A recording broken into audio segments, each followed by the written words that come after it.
Hi, let's talk about this. This is a clip from the first Last of Us game that was released in 2013 and developed by Naughty Dog.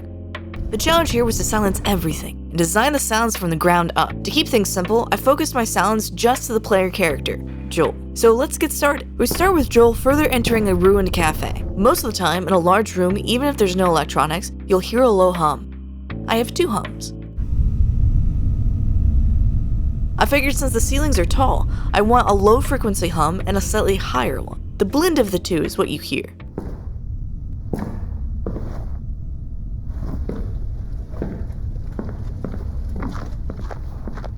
There are two things about this beginning part that are affected by sound. Joel is not only walking, but he's walking with a backpack. With the footsteps, I focus on a combination of heel-to-toe movement and impact layered sounds. Go watch my Making Footsteps for Ballman video for more explanation.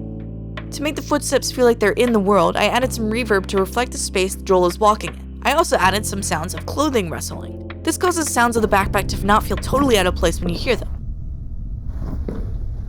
Anyone who's used a large backpack for school or work will know that every time you walk, you can hear your clothes and backpack shift around. However, with game audio, I have learned that we're going for illusions, not always realism. I made it so you can only really hear the backpack when Joel comes in and out of a full stop or is moving more than walking, i.e. climbing or running. This cuts down on some sounds to help other sounds come through the mix, which in this case would have been dialogue or music.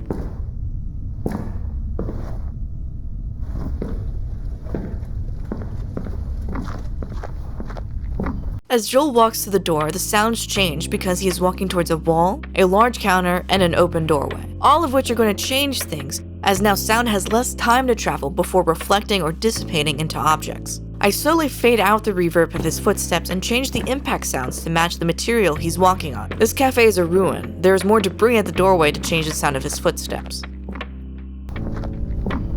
I have the sound of Joel stepping onto a doorframe before falling a step into the flooded street. This part was frustrating but fun since I've never done footsteps in water before.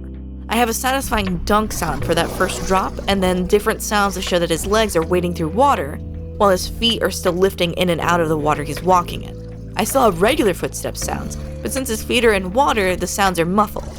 I added different EQs to achieve this effect.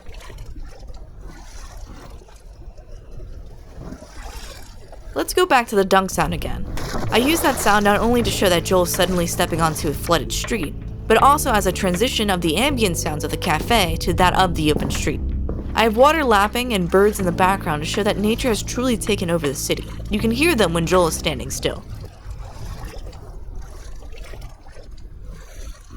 Finally, as Joel moves away from the movie poster, you'll notice the sloshing I had with his feet stops. He's moved onto a dry pile of debris before lifting himself onto a car. With Joel walking across two different kinds of metal, I knew I needed different types of sound within the context of this video. Within the context of a game engine, it might be different depending on the engine and how much space, time, and resources are allocated for the sound effects. For example, I could have had one sound and let the engine change the pitch, reverb, EQ, etc. to achieve the sound for both the car and the bus. But for this clip, I chose a higher pitch, less reverb sound for the car, and a lower pitch, more reverb sound for the bus. The car is stuck in debris and wedged up against the bus with not a lot of room for the sound to spread, while the bus has its windows broken and nothing inside, meaning it has more room for sound to bounce and reflect.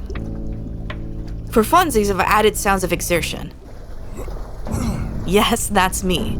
I'm a person of many talents, but all jokes aside, normally this would have been considered part of the dialogue team, where the actor would need to give any sounds for the rest of the team to use. When I recorded this, I knew I wanted it to sound more real and not just someone trying to physically lower their voice for the part. So I kept my voice at a comfortable low.